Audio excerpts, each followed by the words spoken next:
और आइए उसी देरी चलते हैं प्रेस कॉन्फ्रेंस में। यूपीएस को लेकर रविशंकर प्रसाद क्या कुछ क्लैरिटी दे रहे हैं, आइए सुनते हैं।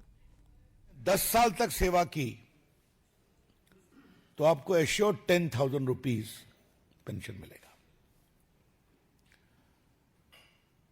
तो लास्ट पे ड्रॉन का 50% आपका एश्योर्ड पेंशन है, निश्चित पेंशन की राशि है। यह हुई पहली बात। दूसरी बात,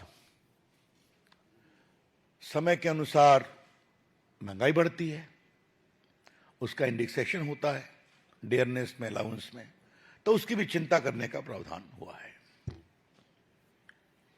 और तीसरी सबसे महत्वपूर्ण, अगर आप गुजर गए तो आपके परिवार को भी 60% का फैमिली पेंशन मिलेगा।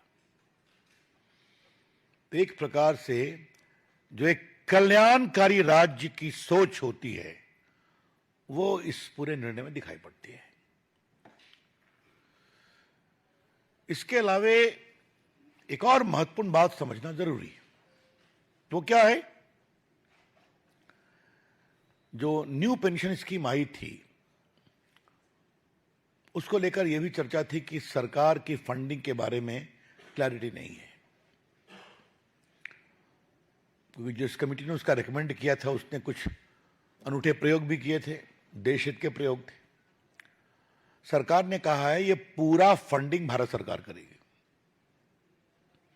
जो पहले था 10% कर्मचारियों के सैलरी से और 14% सरकार के द्वारा।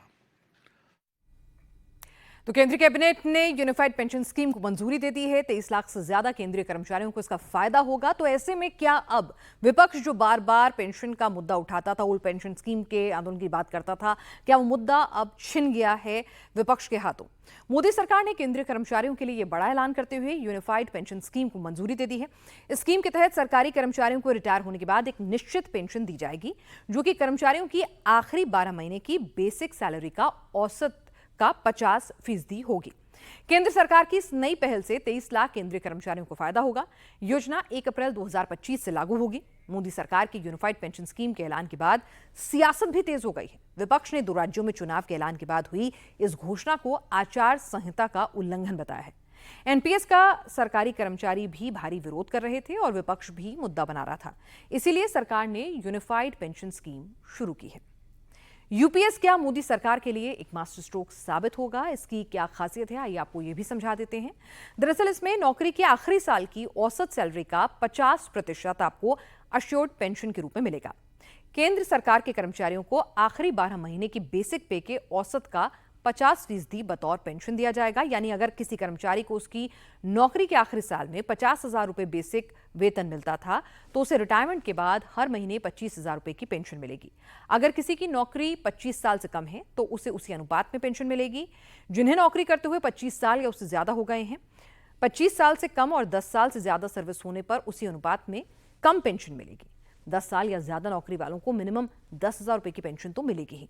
अगर किसी कर्मचारी ने 10 साल से ज्यादा और 25 साल से कम नौकरी की है तो उसकी बेसिक पे भले ही कितनी कम हो, उसे पेंशन में कम से कम 10,000 रुपए जरूर मिलेंगे। यानी कि जो कमजोर होगा आर्थिक रूप से, जो लोअर ग्रेड के कर्मचारी होंगे, उन्हें तो निश्चित तौर पर एक 10,000 रुपए की राशि मिलेगी ही। अगर इसमें महंगाई भत्ता जोड़ दिया जाए, जो करीब 15,000 रुपए महीना बैठेगी ये पेंशन। अगर किसी कर्मचारी की नौकरी के दौरान मौत हो जाती है तो उसे पेंशन की 60% तय रकम और डियरनेस अलाउंस मिलेगा।